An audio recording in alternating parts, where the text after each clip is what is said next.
নমস্কাৰ ইউচৰ্চ অতিকৈ গুৰুত্বপূৰ্ণ খবৰ অবৈধ বাংলাদেশিক নাগৰিকত্ব প্ৰদানৰ বিৰোধিতাৰে ৰাজ্যজুৰি ক্ষুব্ধ অসম ছাত্ৰ সন্থাৰ প্ৰতিবাদ কেন্দ্ৰীয় সমিতিৰ আহ্বানত বঙাইগাঁও জিলা সমিতিয়ে চৰকাৰ বিৰোধী স্লোগানেৰে পৰিবেশন উদ্দাল কৰি তোলে ধৰ্মীয় সংখ্যালঘুৰ বাহিৰে হিন্দু খ্ৰীষ্টান বৌদ্ধ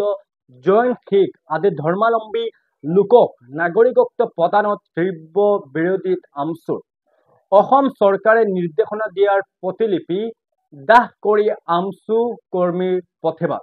এই মুহূৰ্তত কিছু দৃশ্য দেখুৱাইছো সমান্তৰালকে মন্তব্য আছে আমি মন্তব্যখিনি শুনাই ল'ব বিচাৰিছো অসম ছাত্ৰ সন্থাৰ আহ্বানত সমগ্ৰ অসমতে প্ৰতিখন জিলা ছাত্ৰ সন্থাই আজি এই কাৰ্যসূচী আমি ৰূপায়ণ কৰিছোঁ অসম চৰকাৰৰ যি হতকাৰী সিদ্ধান্ত এই সিদ্ধান্ত অসম চৰকাৰক আজি এই কাৰ্যসূচীৰ জৰিয়তে আমি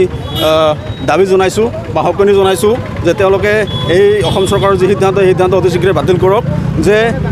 তাৰ আগতে অসম চৰকাৰে অসমৰ ৰাইজক এটা কথা জনাব লাগে যে যিখন আইন ইতিমধ্যে উত্তৰ পূৰ্বাঞ্চলৰ অসমক বাদ দি আটাইকেইখন ৰাজ্যৰ কাৰণে সেই আইনখন যদি বেয়া আৰু অসমৰ বি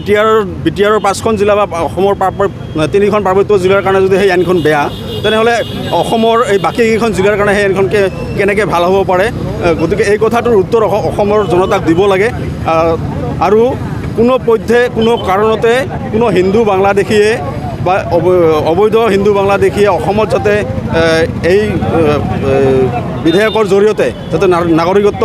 পাবলৈ সক্ষম নহয় তাৰ ব্যৱস্থা অসম চৰকাৰে কৰিব লাগে আৰু অন্যথা সদৌ অসম ছাত্ৰ সন্থাৰ নেতৃত্বত গোটেই অসম জুৰি এই প্ৰতিবাদী কাৰ্যসূচী চলি থাকিব আৰু ইয়াতকৈ জংকী আন্দোলন আমি গঢ়ি তুলিবলৈ বাধ্য হ'ম গতিকে অতি শীঘ্ৰে অসম চৰকাৰে এই সিদ্ধান্ত বাতিল কৰক অন্যথা জংকী আন্দোলনৰ কাৰণে সাজু হওক আৰু এই